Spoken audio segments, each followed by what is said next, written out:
On today's episode of Locked On Angels, the Halos break our hearts to start the weekend, and then they give us hope to finish out the weekend. I hate it when they do that. We're recapping the last two weekend games against the Baltimore Orioles, just trying to save time, and getting you ready for the Marlins series. It's time to get locked on with Mike and John, and this is Locked On Angels. You are Locked On Angels, your daily Los Angeles Angels podcast. Part of the Locked On Podcast Network, your team every day. Thanks for making Locked On Angels your first listen of the day. You can find us anywhere you get your podcasts, including Apple Podcasts, Spotify, and SiriusXM by searching Locked On Angels. And if you'd like to give back to the Super Halo Bros for all the Super Halo content, here's some things that you can do. Leave us a rate and a review on Apple Podcasts. If you're watching on YouTube, hit that thumbs up button. And if you're not subscribed already, please subscribe and become a Locked On Everydayer. And whether you're watching or listening, come over to YouTube, leave a comment. It's one of the best ways to get in touch with us and be a part of the conversation. And today's show is brought to you by FanDuel. Make every moment more with FanDuel. New customers, join today, and you'll get $200 in bonus bets if your first bet of $5 or more wins. Visit FanDuel.com/LockedOn to get started. Happy Monday to you, and happy April Fool's Day to you. Thanks for being here for this episode of Locked On Angels, where it's your team every single day. You've got the Frisch Brothers here with you, a.k.a. the Super Halo Bros. My name is John, and that's my brother Mike. And my name is Mike, and that's my brother John. Mike, it's our third season here at Locked On Angels. We're excited for 2024, even though it was a roller coaster of a weekend. But we're here 5 days a week talking Angels baseball with you, and it's so great to have you here with us. On today's show, we're going to recap those two games that happened over the weekend and get you ready for that Marlins series that's coming up today. It's happening this afternoon, in fact, so it's an early one for us here on the West Coast. Got Chase Soseth going today. I'm looking forward to that. But Mike, let's talk about the games on Saturday and Sunday. Why don't you start us out with the Saturday stinker that we watched on that day? Yeah, first of all, good news is I think that you should copyright Baltimore Orioles, because I've heard so many people use that phrase, especially our everydayers. In fact, yesterday I got to see one of our Locked On Everydayers, RJ, and he said, Baltimore Orioles, just trying to save time. That's how he greeted me. It was so fantastic. I love it. Johnny, that game on Saturday was ugly. And so here's a bit of a breakdown of what happened. So bottom one, Griffin Canning started the first batter off going 3-0, and it was Gunnar Henderson. And then he gave up a home run, and the pitch was low and out of the zone. But Gunnar Henderson is so good, and he knew he was going to throw something probably that would be junky, and the guy hit a bomb, right? Yeah. And that was the trend for most of the game for Canning. He would fall behind every batter, and we'll share a stat with you later on in the show that was a great indicator as to why the Angels really struggled. So the next batter, Mountcastle, hits an RBI double on a pitch right down the middle. Enright comes out with runners on base, and he's done this now in the first game of the season and in the second game of the season in the first inning, right? Mm-hmm. And maybe he came out and he said, hey, Griffin, I need some MLB quality starters. That's what I need. You think that was the conversation that he had on the mound? Hey, I need some MLB quality starters, so I'm going to give Perry and Artie a ring to fix that for me. Anyway, just wanted to come out and tell you that, right? So, but after that meeting, Enright helped Griffin Canning to get some soft contact on a ground ball to first base. You're saying a visit from the pitching coach was actually effective, Mike, in this one? Wow. Yeah. I haven't seen that in like 5 years. Right. Drury got the final out, running out to mid-center field from second base in the bottom of the first. Canning had 21 pitches, John, in the first inning, 2 runs on 3 hits. Now, bottom of the second, John, Canning's performance in this inning was really important, and the question was, could he slow the O's down and really keep the Angels in the game? So what was the answer? Why don't you share what happened in the bottom of the second? He was able to slow the O's down and keep them in the game, but it was a struggle. He did strike out the first batter through 6 pitches, fell behind, but he did get the out. He fell behind to the next batter and popped him up, fell behind again to the third batter. This is the 5th 2-0 count, Mike, but he has been able to get back into the count with his secondary stuff, which he was relying on to, even out the count. He did get a pop out to right field. In that third inning, he gave up an RBI double to Mountcastle again. He tore him up, man. Mountcastle is so good. I was just going to say that.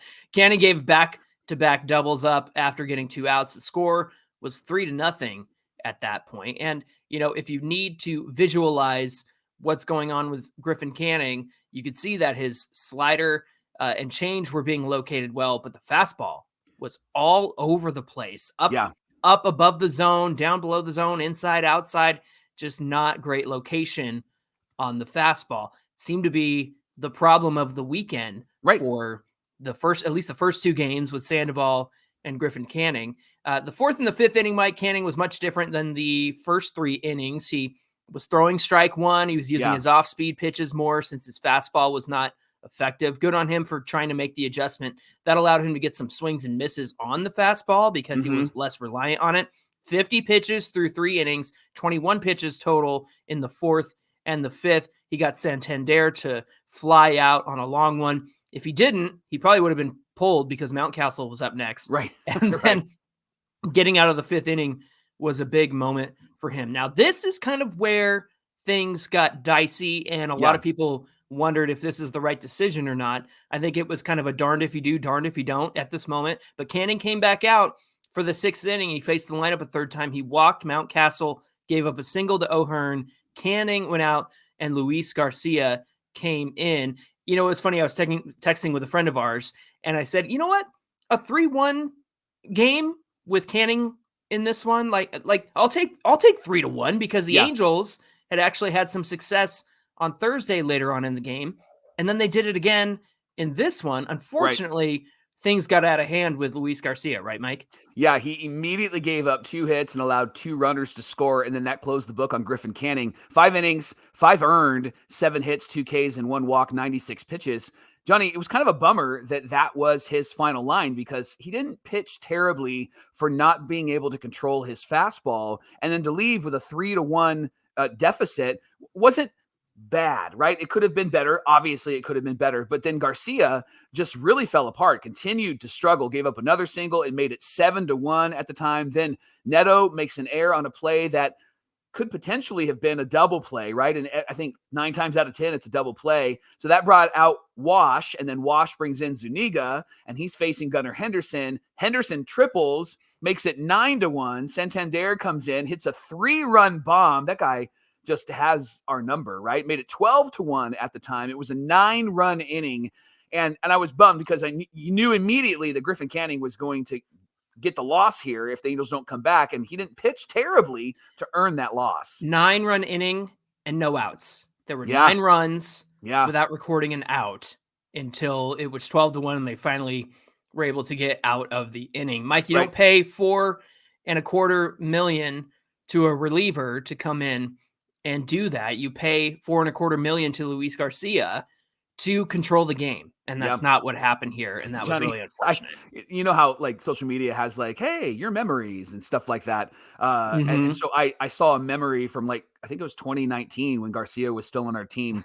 Oh, no. And it was, I hate this guy. What? He's so terrible. Right. And so I got reminded of how frustrating he can be in the game on Saturday because he just could not record an out. And he looked like he was frustrated with himself as well, but the game just got really out of hand at that point. And if the Angels were able to stay close, they probably could have nickeled and dimed a bit to try to get back into the game because honestly, like they weren't too far away from that. And the offense really didn't do much to start, but then at the end of the game, they did come back, right? Yeah, they had some offense going on. You know, Taylor Ward hit his first home run of the season. Of course, he did it again on Sunday.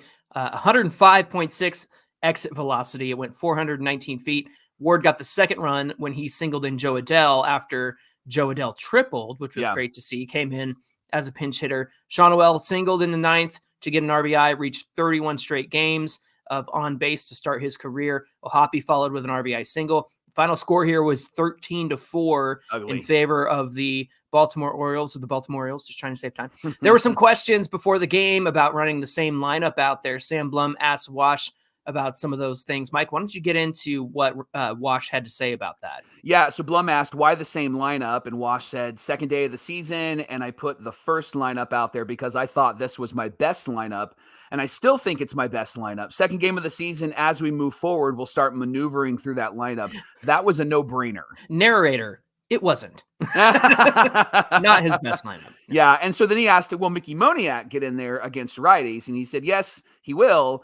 Not every right-hander, but he will get some at-bats during the course of next week. He's going to get those at-bats. It's the beginning of the year. Those things will take care of themselves. And then he was asked by Sam Blum, how do you balance putting out what you think is your best lineup with getting Adele and Moniak the at-bats that they need. And Wash responded with, that's the time that you go to matchups. You give them an opportunity early in the season, and you see if they have some success against them. What we're looking at, and that's what we're looking at. As I said, you'll see them in there not too long after this, but I just try to keep the same lineup. I told you in spring training, I'm not going to be changing my lineup that much. And then, of course, Sam Blum asked a really good question. He said, you got these young players that fans are excited to see. And Wash said, well, just because I have young players that fans are excited to see doesn't mean that we're going to put them out there all the time. We got to try and win ball games according to the matchups. We're going to win those ball games if we match up right. So they're going to play. This is the first game into the second game to start talking about this that far down the line.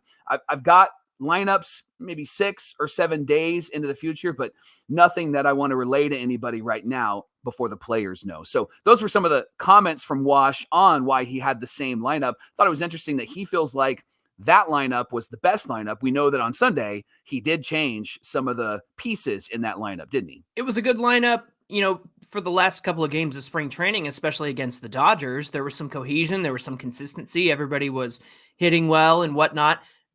And so I could understand running it out twice just to see what happens, because you can't panic after game one and go, I got to change everything. And so I understand that. I understand putting out that same lineup. But Mike, I just want to see Adele and Moniak in there. Like, I really, if this is the kind of season where you figure things out, and our thing is no expectations. Maybe that's not Wash's or the Angels, but at the same time, you've got to give those guys opportunities. And then in the opportunity that Joe Adele had, he hit that triple. Now he did start on Sunday and have a couple of strikeouts. So Wash has got to find that balance between when he's going to start those guys more than not. Mike, the Rendon thing leading off, we've talked about why he's done that.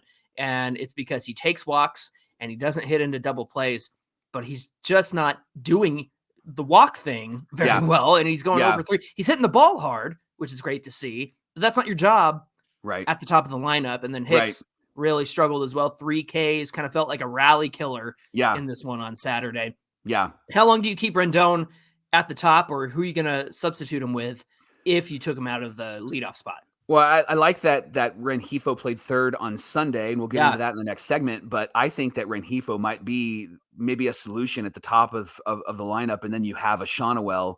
Did good there last year. I like that rotation, and I think you got to get some guys on for Mike Trout, because Trout looks like he's swinging a hot bat. I know Sunday was a struggle, but he's swinging a better bat than most of the offensive guys outside of Taylor Ward in this lineup so far. Yeah, absolutely. And thanks for making Locked On Angels your first listen every single day. Coming up, our hopes were salvaged. The Angels were able to not get swept, and they were left in the hands of Reid Detmers. How did that go? Well, we'll talk about Detmers Day coming right up.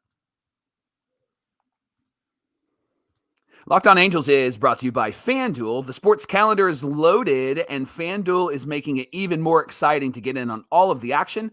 Right now, new customers get $200 in bonus bets with any winning $5 bet. That's $200 that you can use to bet in the tournament, MLB, NBA, NHL, and so much more. Visit FanDuel.com/lockedon and make your first bet a big win. Again, FanDuel.com/lockedon. You use that website, they'll know that you came from Locked On Angels. So do that. And again, make your first bet a big win. FanDuel, America's #1 sportsbook. And today's show is brought to you by our friends over at LinkedIn.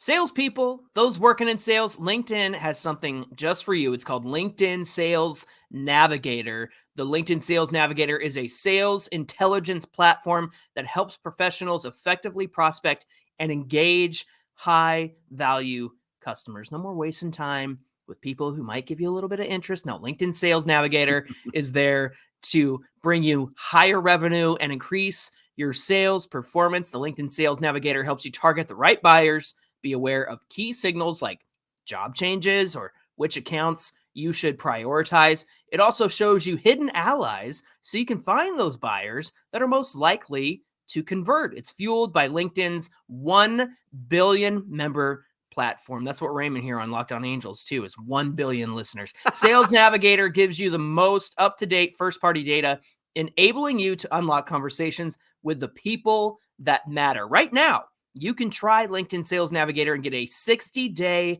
free trial at linkedin.com/lockedon. That's linkedin.com/lockedon for a free 60-day trial.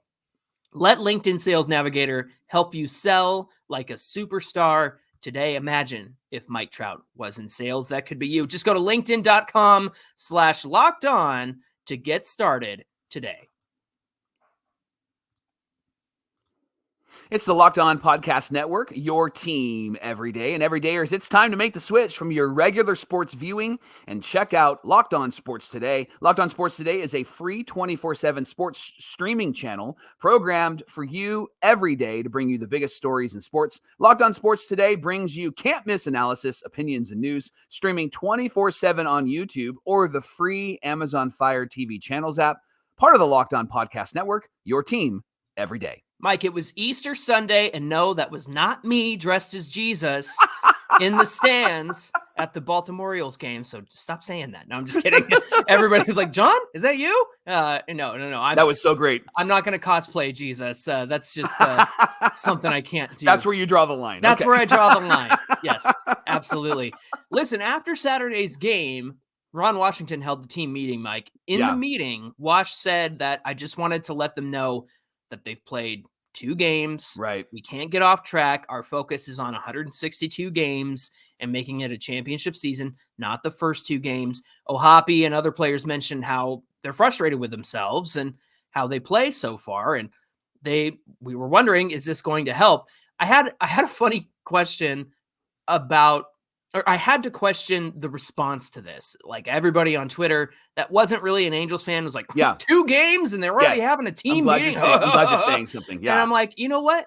Better to nip this in the bud now than, to cut yourself a mohawk or send in the clowns like Joe Madden or our nephew Tyler, who's a big Angels fan, said, man, it's nice that Wash had a meeting and it wasn't nasty Nevin going around yelling at people and starting fights and throwing at people. That's what you do as a leader. You nip it in the bud. In the bud. This is really good leadership. And I get that you don't want to have a team meeting after 2 games, but this is how you help turn the tide and not let it get carried away, not let it get away from you. And so having a conversation like this is important. And you can see that O'Hoppe and the other players were frustrated with themselves and they're young players that might affect them. That might get in their heads. And so having Wash get them all together and say something and refocus them, I thought was really, really smart on behalf of Ron. If there's 2 games to have a team meeting after, it's the first 2 games that the Angels had, Mike. Yeah. Like, good grief. So, I thought that was kind of hilarious that people were kind of poking fun. But that's what you do when you have a good leader on the team. And I think Ron Washington is that. Yeah. So he changed the lineup a little bit, Johnny. He did have Sean Noel batting second. Adele was playing right field. Moniak was sick. He was going to start. But then Adele came in. And then Rengifo was at third base. Rendon was still leading off, but he was the DH. So what happened in the game? Well, first of all, I want to say thank you, Reid Detmers, looking right at the camera for those on YouTube. Thank you, Reid Detmers. Happy Detmers Day, baby. Like a major league starter. Thank you for doing that. He went 5 innings, allowed 1 run, struck out 7. Best strikeout of the day, Johnny, was Cedric Mullins ducking out of the way of the curveball, and it caught the top of the zone. Did it, though? Did it catch the top of the zone? Yes. Because, you know what? It caught the top of the zone, John. Look at me. It caught the top of the zone, John. Mike, you'd make a great MLB umpire. Well done. I just love that Reid threw the pitch and he like walked away because he was like, "Oh, you're calling that a strike? I'm out of here." It was sick. That was one of the best pitches I've ever seen. He looked really, really good, John, and it was nice to see him really take the ball and take ownership, right? And obviously, you want your pitchers to go more than 5 innings, but it is the beginning of the year, and I know that there can be some critiques on Reid, but we needed a start like this from our starting rotation. And I'm always of the opinion that Reid Detmers is really, I think, the ace of this staff out of the 4s and 5s that are on this staff. Mm-hmm. But I wonder if they wanted him to not go the first game and go later on because of the first game jitters and because they might get the yips, you know? And so I think he really helped calm things down yesterday by having a really great game pitching wise. And then when he leaves, John, Jose Soriano does an incredible job in filling in for him, right? Yeah, Jose Soriano came in, pitched 3 scoreless innings, the 6th, the 7th, and the 8th after Detmers. He gave up 2 walks, 2 strikeouts, and 1 hit. But man, that sinker was flying in there at 100 miles an hour. He's just got the power. He's got some nasty, nasty stuff. In fact, I saw the interview post-game with Brian Snitker, the manager for the Orioles, and he was even giving Jose Soriano his flowers, saying that's some good quality stuff. Yeah. In fact, Carlos Estevez, who came in to get the save in this one, said about Soriano, I've never seen something like that. I've been in the game for a while, and oh my goodness, 101 miles per hour, super sync, nasty curveball. I'm like, come on, is this kid created in a video game?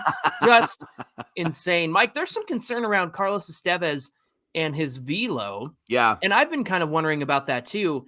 My thought, and I can't confirm this because I would love to talk to somebody about it, but do you think he's sacrificing maybe a mile per hour or 2 for better control, better location? What do you think about that? Well, remember, he said that he used all of his bullets in games and didn't do much during the in-between times last year. And that wasn't great for him, great for his body. He was exhausted. So I wonder if Carlos is really being thoughtful and wise about how hard he's throwing in game 1 of the season that he's in, right? And so that velo might amp up as the game amps up and as it is a bit closer, but I would rather see an effective Carlos Estevez than a guy who's out there throwing 100 miles an hour, right? And then walking guys or getting rocked, right? Would the Nationals have that sign that said, nobody cares how hard you throw a ball for? That's been like the theme throughout MLB. It's such a great sign. Mike, Taylor Ward gets his 2nd home run of the season, his Our second cleanup hitter in as many games. I take back what I said about Taylor Ward because I was uncertain about him being cleanup, but he's handling it very, very well. Sean O'Well has now gotten on base in 32 straight games to start his career. There was a question of, does it count if it goes over the offseason? I think so. I mean, it's still his first 32 games, and just because he came up late doesn't mean he shouldn't get credited for that. Neto had an RBI single in this one. It scored Rengifo. The Halos scored all their runs in the first 2 innings of the game against Tyler Wells. Tyler Wells did retire 14 in a row. However, it was good to see that Reid Detmers didn't let it get away, especially in that 2nd inning, Mike. It felt like, didn't it just feel like, oh boy, here it comes. It's happening again. He starts out great, and then the 2nd inning comes, and it just looks like everything's going to fall apart. Way to recover and only allow 1 earned run in this one. So, good O's team, bad Halos team. What's the verdict from the weekend? What do you say? Well, Johnny, I think that this is a stat that's pretty telling as to why the Angels really struggled. I do think the O's are good, obviously. They are probably going to be World Series bound or close to it, right? And obviously the Halos are the Halos. But here's the stat that's a great indicator as to why they struggled. That's very different than what they did in spring. First pitch strikes, 50%. They are 30th in the league after the first 2 games. Wow. 1-1 strikes, 58.3%, 24th in the league. John, the problem this weekend, outside of Sunday, is that the Angels just weren't throwing strike 1 or throwing any strikes at all. And that's going to be your downfall every single time. And the reason why they were successful as pitchers in the spring training part of the season is because they were throwing a lot of strikes and they were throwing strike 1. This weekend, all of that, woohoo, fell out of their head, right? It just completely went out of their system. And that meeting with Ron Washington was perfect because perhaps it was an opportunity for them to go, remember what we taught you and remember what you were told to do and what the strategy is and who you are as a pitcher. Go out there and do what you can do. If there were 2 people that struggled with throwing strikes over spring, number 1 was Patrick Sandoval. Number 2, I hate to say it, Griffin Canning, Mike. Yes. So it's not as if the indicators weren't there because you saw Reid Detmers had that really bad first spring outing and he couldn't locate. But then from that point on, he did a great job locating his fastball. Chase Silseth, we'll talk about him a little bit later, located his fastball, got strike 1 on guys like Mookie Betts and Shohei and Freddie Freeman. So the signs were all there. And so it's not, I'm not shocked. Neither am I. But at the same time, how do you solve this? How do you fix it? What is Barry Enright going to do in order to make these guys adjust their game plan and start throwing more first pitch strikes? Well, that'll be something to watch. And as we preview the Marlins series here in just a minute. We know Patrick Sandoval is going to start on Wednesday, so that will be an interesting situation to watch to see if Barry Enright is able to help him figure that out. Locked On Angels is brought to you by Amazon Fire TV. Fire TV is your destination for sports, from live games to highlights to in-depth analysis. Fire TV provides an amazing viewing experience with smart TVs, as well as the Fire Stick, which we have at our house and we love because you can pop that in anywhere you need to. Plug into your existing TV. The Fire Stick provides access to millions of movies and TV episodes, as well as the free and live TV. Free live TV are great. Fire TV recently added Fire TV channels to deliver a constant supply of the latest videos from your favorite sports brands, all for free. That includes all of us at Locked On. Hi. And some of the big pro leagues and a lot of the college conferences as well. Fire TV channels lets you dive into all of the game analysis, highlights, and more, keeping you up to date on the latest in the world of sports. They also offer great news, entertainment, gaming, travel, cooking videos as well. So check out Fire TV channels on Fire TV and Alexa devices. And to learn more, visit Amazon.com/LockedOnFireTV. That's Amazon.com/LockedOnFireTV. Mike, the Angels are pulling a Will Smith and going to Miami to start this week, Monday, Tuesday, and Wednesday. Of course, Miami. Of course, Zach Neto is heading home for this series. Of course, that's where he's from.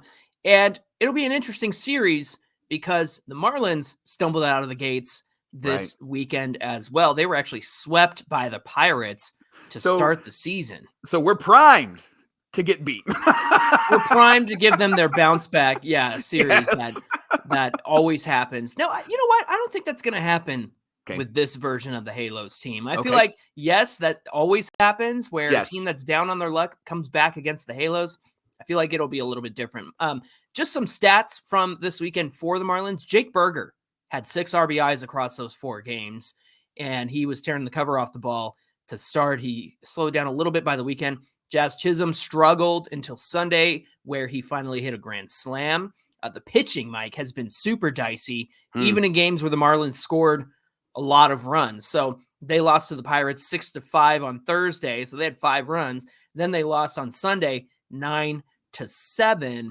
So the pitching has been iffy for these guys. Now, game 1 is going to be Chase Silseth versus Max Meyer. Max Meyer hasn't started yet this season, but he is somebody to watch. Why don't you tell us a little bit about Chase Silseth in this one? Yeah, first start of the season for him. Obviously pitched well against the Dodgers. We all loved that. Threw a bunch of first pitch strikes. Hey, what do you know? 94-96 velo on his fastball in last Tuesday's game. And that's something to watch as the game goes on, because he finished with a 94.5 mile per hour 4-seam fastball as his last pitch. So his velo kind of stayed steady, which is new for Chase Silseth, because he can get tired after about 50 to 60 pitches, according to the stats last year. Max Meyer is 25 years old. He's a righty. He had Tommy John surgery in 2022. Didn't pitch last year. He wasn't going to make this rotation, but Braxton Garrett got hurt. Yuri Perez got hurt. Edward Cabrera got hurt. So that opened the door for Max Meyer.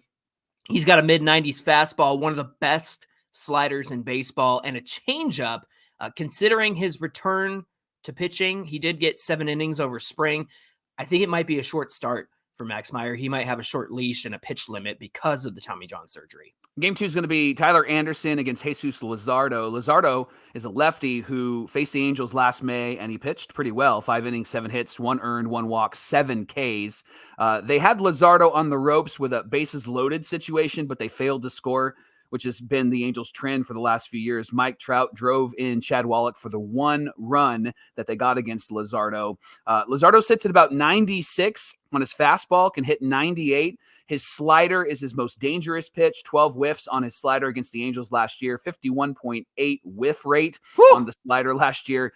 Johnny, you're going to have a graphic that you can put up there, and you can see what he does with the slider. The slider's the yellow pitch for those that are on YouTube. If you're listening, he throws the slider down and in to right-handed batters. And it's down and in, and it looks like it's going to be a strike, and then it just falls off the map. It drops out of the zone by the time that it reaches the catcher's glove, right? And he's mixing in, if you're watching on TV or YouTube, he's mixing in the red pitch there, which is his fastball. So between the changeup, the fastball, and the slider, Luzardo is a tough cookie. So it's going to be an interesting game. It might be a difficult game in game 2. He got the start on opening day and pitched well. He gave up 2 earned runs against the Pirates.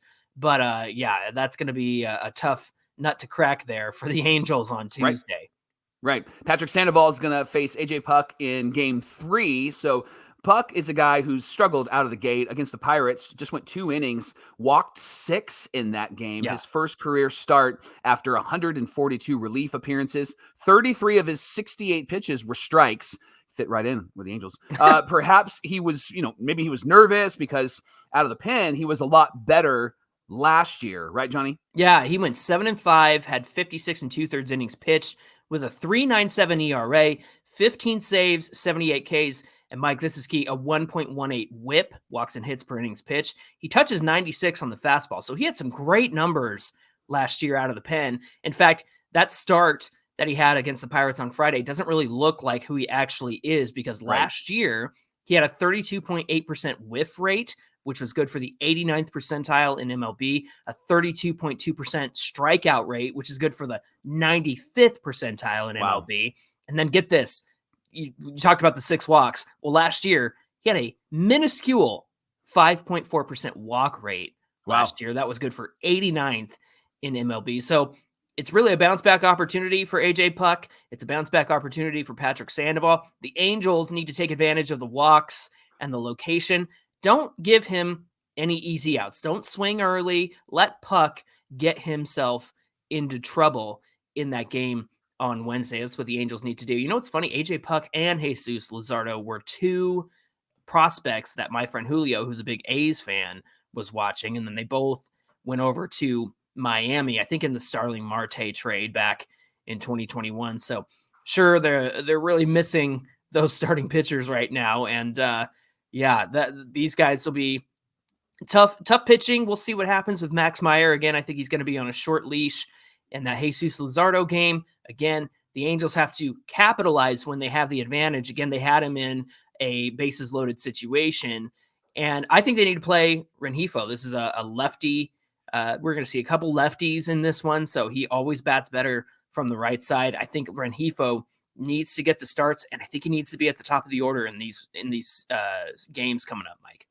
Thanks for making Locked On Angels your first listen of the day. Now make your second listen Locked On Sports Today. It's here for you, covering sports 24/7, all the top sports stories of the day, plus the local experts of Locked On and our national shows covering every league. You can find Locked On Sports Today on YouTube and now available on the free Fire TV Channels app. Hey, give us a follow at Locked On Angels on Twitter and at Super Halo Bros on Twitter and Instagram. Whether you're watching or listening, come on over to YouTube, find today's show, get in the comment section. It's the best way to interact with Mike and I. Mike, what do we have on deck for Tuesday's show? Well, we are the only Angels podcast that will recap all of the games for you during the week. And we're going to recap game 1 against the Marlins. And let's see how these Angels do. Specifically, let's see how Chase Silseth does. I got a lot of confidence, John. I think he's going to pitch really, really well. And we're going to find out tomorrow on Locked On Angels. If he does poorly, it's because he's on my fantasy team. So you can blame me. Just like I sat Max Muncy because he wasn't starting yesterday, and then he comes in and hits the game-winning 2-run home run. I look like an idiot because I didn't start him yesterday. But it's not my fault. He wasn't starting. All right, friends. Until tomorrow's show, my name is John, and that's my brother Mike. And my name is Mike, and that's my brother John. Thanks for being here with us, and we'll see you back here on Tuesday. Tuesday? I'm ready for Tuesday. Talk about those Marlins. Don't get April fooled, Mike. Careful today. Who's Careful out there. It's dangerous.